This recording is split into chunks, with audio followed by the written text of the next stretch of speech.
অবশেষে অনুকূল আবহাওয়ায় যুক্তরাষ্ট্রের টেক্সাসে বাংলাদেশ দলের প্রথম অনুশীলন। টাইগারদের নিয়ে অতিরিক্ত সমালোচনা বন্ধের আহ্বান নান্নুর। যুক্তরাষ্ট্রে বোলারদের জন্য অপেক্ষা করছে কঠিন চ্যালেঞ্জ। কন্ডিশন কিংবা ড্রপ ইন পিচ নিয়ে না ভেবে টাইগারদের ইতিবাচক খেলার পরামর্শ ইউএস ক্রিকেটের কর্মকর্তা।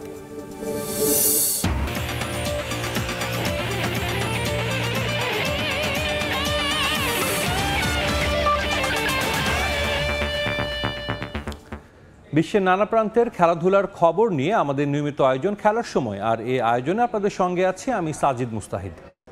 গোলাম নওশের প্রিন্স টাইগার সাবেক পেসার এখন যুক্তরাষ্ট্র ক্রিকেটের শীর্ষকর্তা। বাংলাদেশ ইউএসএ 3 ম্যাচের সিরিজ আয়োজনের ভার পড়েছে যার ওপর। নিজের দীর্ঘ অভিজ্ঞতার আলোকে জানান, যুক্তরাষ্ট্রের কঠিন চ্যালেঞ্জ অপেক্ষা করছে বোলারদের জন্য। কন্ডিশন কিংবা ড্রপ ইন পিচ নিয়ে না ভেবে টাইগারদের পরামর্শ দিলেন ইতিবাচক ক্রিকেট খেলার। অনলাইনে গোলাম নওশের প্রিন্সের সাক্ষাৎকার নিয়েছেন মাহবুব রিমন।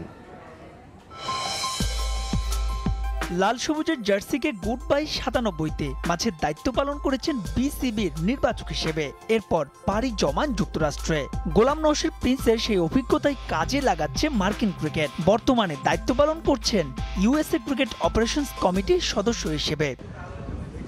প্রথমবারের মতো আমেরিকার বিপক্ষে তাদের মাটিতে টি-20 সিরিজ খেলতে টাইগাররা এখন টেক্সাসে। শান্ত তাসকিনদের বরণ করে নেওয়া সহ গোটা আয়োজনের দায়িত্বই তার কাঁধে। সিরিজ নিয়ে ঝরল বাড়তি উচ্ছ্বসিত বিসিবিও। ন্যাচারালি আমার কাছে তো নস্টালজিক লাগছে, বিকজ আমি খুবই ধন্য যে বাংলাদেশ টিমকে এখানে কিছু না কিছু ভাবে হয়তো চেষ্টা করছি হেল্প করার। ইউএস টিম কিন্তু মোটামুটি ভালো টিম। খেলা আমি আশা করছি ভালোই হবে। তার থেকে এটা আমাদের জন্য অ্যাডেড একটা অ্যাডভান্টেজ যে আমরা তার থেকে অনেক ইনফরমেশন নিতে পারি রিগার্ডিং দ্য ভেনিউ, অন্য যেগুলো লাগে, লজিস্টিক সাপোর্ট লাগে। এবারের বিশ্বকাপের শুরু থেকে আলোচনায় ওয়েস্ট ইন্ডিজ যুক্তরাষ্ট্রের উইকেট আর drop in pitch. Bangladesh South আফ্রিকার ম্যাচ হবে যে পিচে। তবে এসব নিয়ে খুব একটা না ভেবে পরামর্শ দিলেন নিজেদের খেলায় মনোযোগের। মনে করিয়ে দিলেন বোলারদের চ্যালেঞ্জের কথাও। ড্রপ ইন উইকেট শুধু আপনার নিউ ইয়র্কে করা হয়েছে, এটা ডালাসে না। ডালাসে আপনি নর্মাল ইউএস এর যে উইকেটে বাংলাদেশ খেলবে, ডালাসের উইকেটে ব্যাটসম্যানদের রান করতে হবে বাংলাদেশের। তো রানটাই মেইন। টপ অর্ডার ব্যাটসম্যানদের যদি রান করে তো এখানে 200+ রান করা যায়। 1980 থেকে 90 দশকের টাইগারদের জার্সিতে 9টি ম্যাচ খেলেছেন দেশের ক্রিকেটের এক সময়ের অন্যতম সেরা পেসার গোলাম নওশের প্রিন্স। মাহবুব রিমন, সময় সংবাদ। অবশেষে যুক্তরাষ্ট্রে অনুশীলন করার সুযোগ পেল বাংলাদেশ ক্রিকেট দল। প্রেরি ভিউ ক্রিকেট কমপ্লেক্সে রোববার প্রথম অনুশীলন সেশন সম্পন্ন করেন চান্ডিকা হাথুরুসিংহের শিষ্যরা। টেক্সাসে ভয়াবহ ঘূর্ণিঝড়ের কারণে হিউস্টনে পৌঁছেও ঘরবন্দি ছিলেন শান্তরা। তবে ম্যাচ ভেন্যু অনুশীলন উপযোগী হয়ে ওঠায় সেখানে গা ঝালিয়ে নেওয়ার সুযোগ পায় টিম বাংলাদেশ। অবশেষে স্বস্তির উপলক্ষ বাংলাদেশের বিশ্বকাপ বহরে। যুক্তরাষ্ট্রে খোলা আকাশের নিচে ক্রিকেটারদের প্রথম অনুশীলন। টেক্সাসে ভয়াবহ ঘূর্ণিঝড়ের কারণে এই কদিন ঘরবন্দি হয়ে সময় কাটিয়েছেন শান্তরা। প্রেরি ভিউ ক্রিকেট কমপ্লেক্সে অনুশীলন করে সেই আক্ষেপ ঘুচল হাতুড়ু শিষ্যদের। যুক্তরাষ্ট্রে শুধু বিশ্বকাপ নয়, সেখানে স্বাগতিকদের বিপক্ষে আছে বাংলাদেশের 3 ম্যাচের টি-20 সিরিজ। লক্ষ্য আসর শুরুর আগে কন্ডিশনের সঙ্গে নিজেদের খাপ খাইয়ে নেয়া। তবে হিউস্টনের বৈরী আবহাওয়ায় তৈরি হয়েছিল শঙ্কা। এমনকি সিরিজের প্রথম ম্যাচ নির্ধারিত সময়ে মাঠে গড়াবে কিনা তা নিয়েও ছিল সংশয়। দীর্ঘ 26 ঘন্টার ভ্রমণ শেষে একদিন বিশ্রামের পর হিউস্টনে বাংলাদেশের প্রথম অনুশীলন করার কথা ছিল শনিবার। তবে ঝড়ে প্রেরি ভিউ ক্রিকেট কমপ্লেক্স ক্ষতিগ্রস্ত হওয়ায় জিম সেশনেই সীমাবদ্ধ ছিল প্রস্তুতি। এদিন ম্যাচ ভেন্যুতে এসে তাই লম্বা সময় ওয়ার্ম আপ করেন ক্রিকেটাররা। এরপর 2 ভাগে ভাগ হয়ে ফুটবল ম্যাচ খেলতে দেখা গেছে তাদের। যুক্তরাষ্ট্রের প্রথম অনুশীলন সেশনে সবাই একসঙ্গে গা ঝালিয়ে নিলেও আলাদা সেশন করেছেন পেসার তাসকিন আহমেদ। ইনজুরি সঙ্গে করেই বিশ্বকাপ বহরে যুক্ত হয়েছেন তিনি। টুর্নামেন্ট শুরুর আগে তাকে ফিট করে তোলার সর্বোচ্চ চেষ্টা চালিয়ে যাচ্ছে ম্যানেজমেন্ট। এদিন ফিজিওকে নিয়ে আলাদা সেশন করেন ঢাকা এক্সপ্রেস।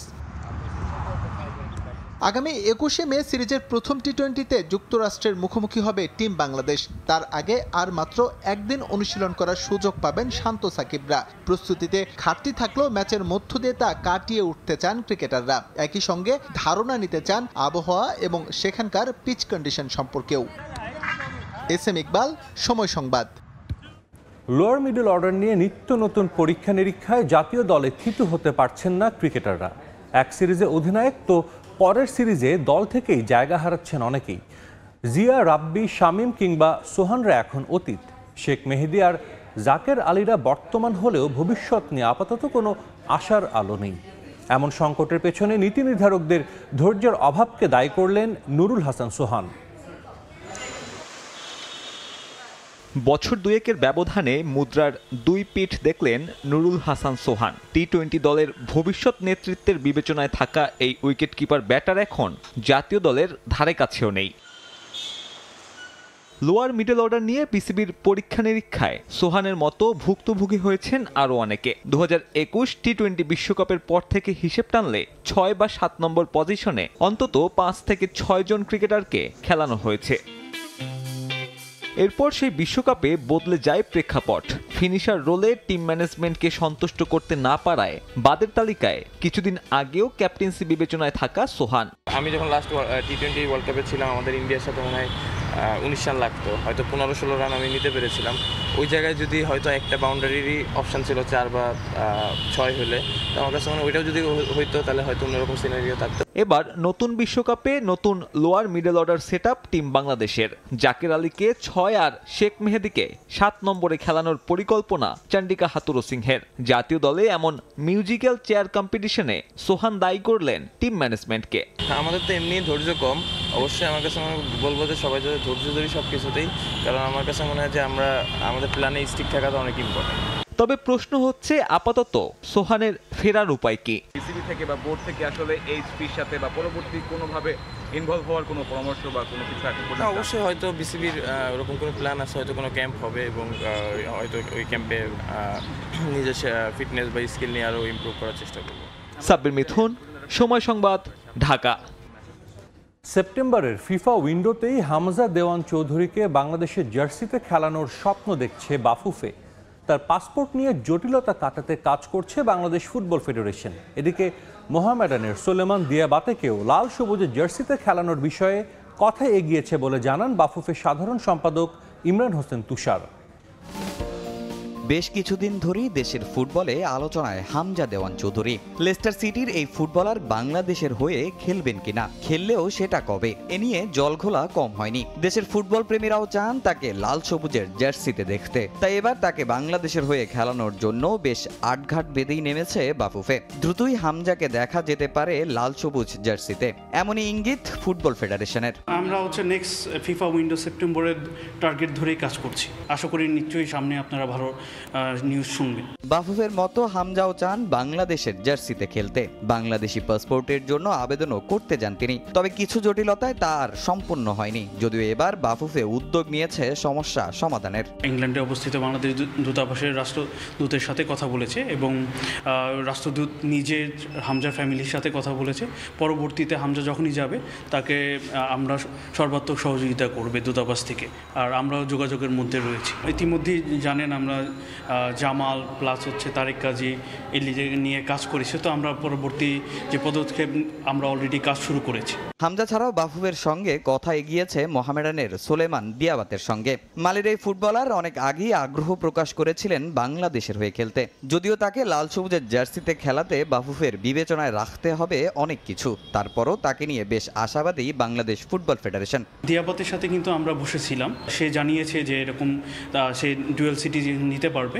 তো পরবর্তীতে আমাদের এখন ইমিগ্রেশন স্বরাষ্ট্র মন্ত্রণালয়ের সাথে আমরা যোগাযোগ শুরু করছি, যাতে তার ইমিগ্রেশনে বাংলাদেশে অবস্থানকালের সময়টা আমরা জানতে পারি। এটা one of the criteria for ফিফার অ্যাপ্লিকেশনের জন্য।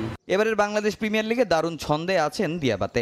এখন পর্যন্ত লিগে 15 গোল করে সর্বোচ্চ গোলদাতার তালিকায় দ্বিতীয় স্থানে আছেন মালির এই ফুটবলার।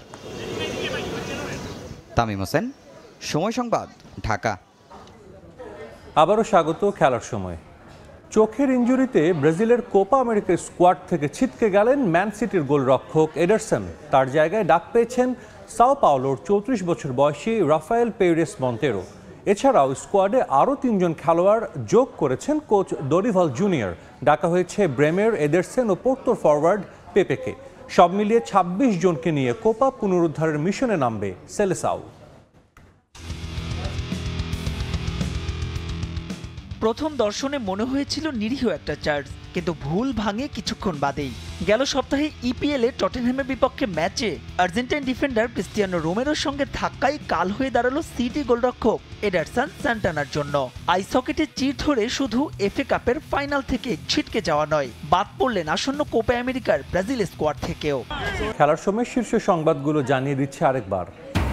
অবশেষে অনুকূল আবহাওয়ায় যুক্তরাষ্ট্রের টেক্সাসে বাংলাদেশ দলের প্রথম অনুশীলন। টাইগারদের নিয়ে অতিরিক্ত সমালোচনা বন্ধের আহ্বান নান্নুর।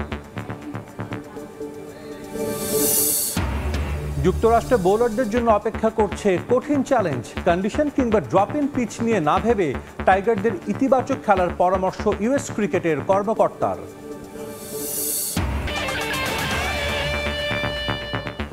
এই ছিল খেলার সময়ের এখনকার আয়োজন। দুপুরের সময়ের সঙ্গে থাকবেন সহকর্মী শায়লা রহমান ইমা।